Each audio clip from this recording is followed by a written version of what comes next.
चलिए, तो good morning बच्चों। आज हम लोग शुरू करेंगे यूनिट वेक्टर, लेकिन उससे पहले हम लोग 2-3 सवाल प्रैक्टिस कर लेंगे पैरेललोग्राम लॉ पे।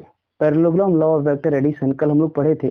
कल हम लोग parallelogram law of vector addition पढ़कर ये सीखे कि कोई भी दो वेक्टर जब एक पर्टिकुलर एंगल पर हो तो हम वो दोनों वेक्टर का मैग्नीट्यूड कैसे निकाल सकते हैं। ठीक है, देखिए, मान लीजिए ये है वेक्टर, ठीक है, ओ से ओरिजिनेट हुआ है 30 डिग्री के एंगल पर। मान लेते हैं ये वेक्टर है आपका ए और ये वेक्टर है 3। ठीक है, अब देखिए हुआ क्या। अब क्या करना है, ये जो वेक्टर का मैग्नीट्यूड निकालने के लिए मान लेते हैं, और दूसरा क्वेश्चन में हम लोग को गिवन है कि ये जो वेक्टर ए का जो मैग्नीट्यूड है वो है 3 यूनिट। कितना है? 3 यूनिट। चलिए, अब हम लोग को फाइंड आउट करना है कि the resultant of this two vectors which is stand at 30 degree, है ना। चलिए, नाउ मान लेते हैं ये अपना जो है फर्स्ट वेक्टर है जिनको हम लोग कैपिटल ए से रिप्रेजेंट करते हैं, और ये अपना सेकंड वेक्टर है जिनको कैपिटल बी से रिप्रेजेंट करते हैं। अब जो रिजल्टेंट का फॉर्मूला आएगा आर बराबर क्या आएगा, अंडर रूट ए का स्क्वायर प्लस बी का square plus 2 resultant A resultant B into cos 30 degree. ठीक है, आर वेक्टर, देखिए ए वेक्टर जो अपना है वो वेक्टर ए का स्क्वायर, बी वेक्टर जो अपना है 3a वेक्टर का स्क्वायर प्लस 2 इंटू ए वेक्टर इंटू ये कितना है 3 इंटू ए वेक्टर इंटू कॉस 30 का मान कितना होता है, कॉस 30 डिग्री रूट 3/2, 2 गया। द रिजल्टेंट वेक्टर विल,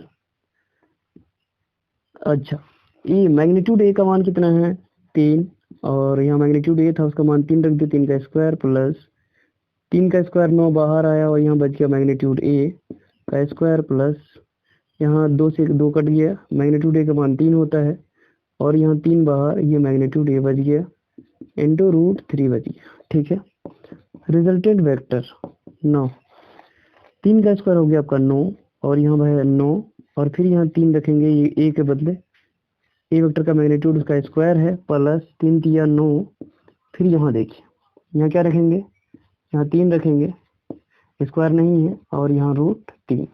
देख लीजिए तो रिजल्टेंट वेक्टर कितना आ गया आपका 9 9 81 और 9 81 और 9 कितना हो गया 90 और 9 27, तो 90 plus 27 root 3 is the magnitude of these two vectors which is separated by angle 30 degree, है ना।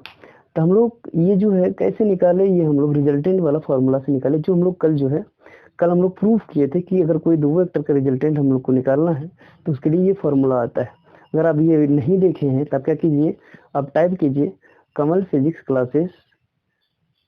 क्लासेस में आप कहाँ जाइएगा, वीडियो लेक्चर नंबर 2, वेक्टर का लेक्चर नंबर 2 टाइप कीजिएगा, आराम से आपको मिल जाएगा। ठीक है, कमल फिजिक्स क्लासेस लेक्चर नंबर 2 देखिएगा, आपको मिल जाएगा। वेक्टर का लेक्चर नंबर 2 में आपको ये मिल जाएगा कि रिजल्टेंट हम लोग जो है पैरेललोग्राम लॉ जो होता है, वेक्टर लॉ ऑफ पैरेललोग्राम कैसे सिद्ध करते हैं, कैसे इसको प्रूव करते हैं, ये पूरा प्रूफ आपको लेक्चर नंबर 2 में मिल जाएगा। ठीक है, चलिए अब नेक्स्ट क्वेश्चन,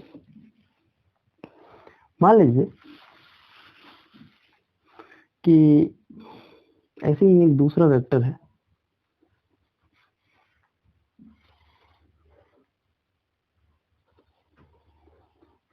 एक वेक्टर इधर जा रहा है,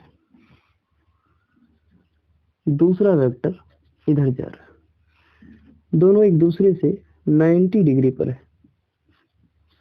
इंक्लाइंड। ठीक है, एक वेक्टर है x, दूसरा वेक्टर है y। ठीक है, जो x वेक्टर है, x वेक्टर का जो वैल्यू है वो है 2i प्लस 3j प्लस 4, छोड़ी, जो x वेक्टर है, x वेक्टर का मैग्नीट्यूड है आपका 2 और y वेक्टर का मैग्नीट्यूड है आपका 4। ठीक है, नाउ यहाँ भी वही क्वेश्चन है, फाइंड आउट द रिजल्टेंट। यहाँ भी हम लोग को रिजल्टेंट फाइंड करना है, लेकिन क्वेश्चन ये कहा है कि जो जब आप x वेक्टर का मैग्नीट्यूड निकालेंगे तो आपको 2 मिलेगा, y वेक्टर का मैग्नीट्यूड कितना मिलेगा 4। तो बताइए, और ये दोनों वेक्टर 90 डिग्री के एंगल पे है, तो बताइए इसका जो है रिजल्टेंट वेक्टर कितना आएगा। x का जो है मैग्नीट्यूड हम 3 ले लेते हैं। ठीक है, चलिए अब रिजल्टेंट फाइंड आउट करते हैं। यहाँ थीटा का मान कितना है 90 डिग्री, तब रिजल्टेंट निकालते हैं रिजल्टेंट। ठीक है, चलिए अब देखते हैं रिजल्टेंट कितना आता है। रिजल्टेंट निकालने के लिए सबसे पहले हम लोग को मानना होगा, क्या मानेंगे कि ये अपना पहला वेक्टर है वेक्टर ए और ये अपना दूसरा वेक्टर कैपिटल बी। ठीक है, चलिए resultant vector will be under root पहला वेक्टर का स्क्वायर दूसरा वेक्टर का स्क्वायर प्लस 2 इंटू पहला वेक्टर इंटू दूसरा वेक्टर कॉस थीटा का मान कितना है 90 डिग्री। रिजल्टेंट वेक्टर, पहला वेक्टर क्या है आपका x वेक्टर है, इसका स्क्वायर, दूसरा वेक्टर आपका y वेक्टर है plus 2 into X vector into Y vector, cos 90 का वैल्यू कितना होता है 0। The resultant vector is equal to X vector का वैल्यू कितना है 3 का स्क्वायर प्लस वाई वेक्टर कितना है 4 का square plus 2 into 3 into 4 into 0। Now the resultant vector will 9 plus 16 plus 0 means 16 plus 9 will be equal to 25.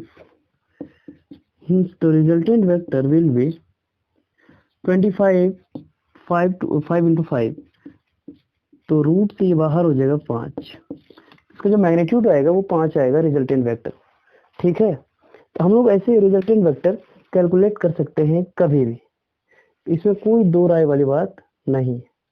ठीक है, चलिए और भी एक दो सवाल हम लोग देख लेते हैं। लेक्चर नंबर 3 में हम लोग क्या करेंगे, बाकी जितना भी प्रॉब्लम है सवाल सब है वो सब हम लोग करते रहेंगे। चलिए तो कुछ सवाल और देखते हैं कि रिजल्टेंट वेक्टर हम लोग कैसे कैलकुलेट करते हैं। अब इसको इरेज कर दे, लेकिन सवाल से पहले हम आपको थोड़ा सा यूनिट वेक्टर का कॉन्सेप्ट समझा देते हैं, उसके बाद अगला जो लेक्चर होगा उसमें पूरा यूनिट वेक्टर ही चलेगा। ठीक है, अभी थोड़ा सा हम लोग यूनिट वेक्टर का कॉन्सेप्ट समझते हैं कि यूनिट वेक्टर होता क्या है और यूनिट वेक्टर हम लोग कैसे कैलकुलेट करेंगे, ये थोड़ा सा हम आपको डेमो देंगे। ठीक है, चलिए शुरू करते हैं। अब इसको इरेज कर देते हैं, एक बार पॉज करके नोट कर लीजिए। चलिए हम लोग यूनिट वेक्टर के बारे में जानते हैं कि यूनिट वेक्टर होता क्या है। यूनिट वेक्टर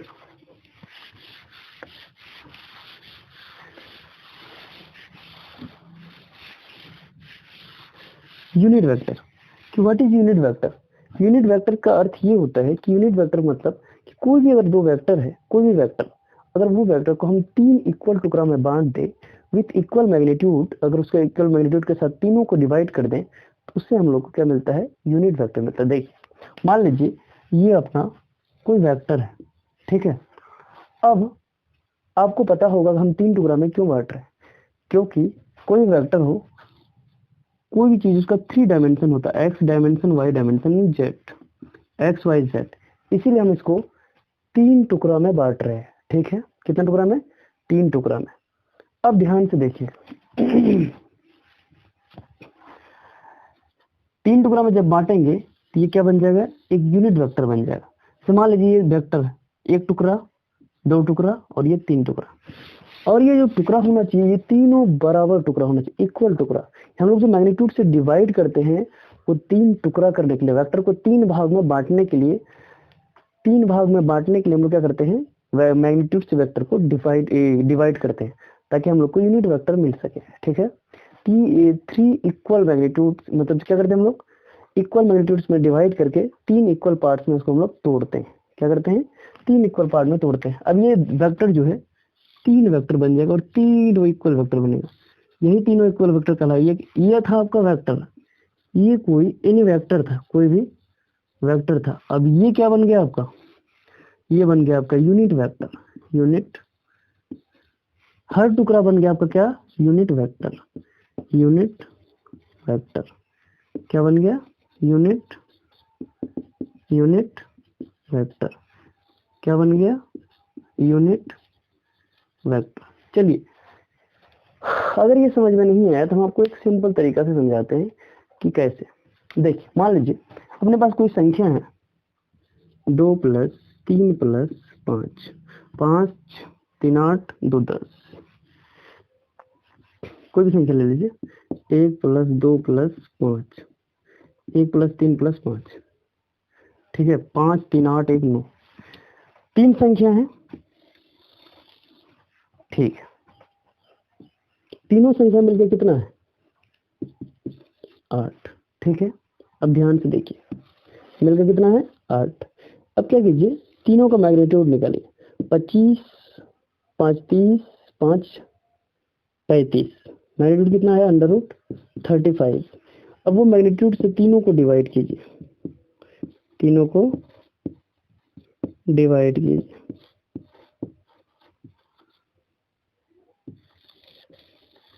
क्या किए, तीनों को डिवाइड कीजिए। ये जो यूनिट बना है, ये जो यूनिट बना है, ये यूनिट कहलाता है, यही कहलाता है आपका यूनिट वेक्टर। क्या कहलाता है, यूनिट वेक्टर। कोई वेक्टर को तीन इक्वल पार्ट में डिवाइड करना, क्या करना, अलग अलग पार्ट में डिवाइड करना, एक यूनिट में बांटना। मैग्नीट्यूड से जब डिवाइड करते हैं वो अलग अलग पार्ट में बढ़ता है, कट के यूनिट बन जाता है। ठीक है, इसलिए मैं उसको बोलते हैं यूनिट वेक्टर। ठीक है, चलिए, थ्री इक्वल सेगमेंट में डिवाइड करते हैं। देखिए, तीन इक्वल पार्ट में, यही कहलाता है आपका यूनिट वेक्टर। इसको हम और आगे अच्छे तरीके से समझाएंगे।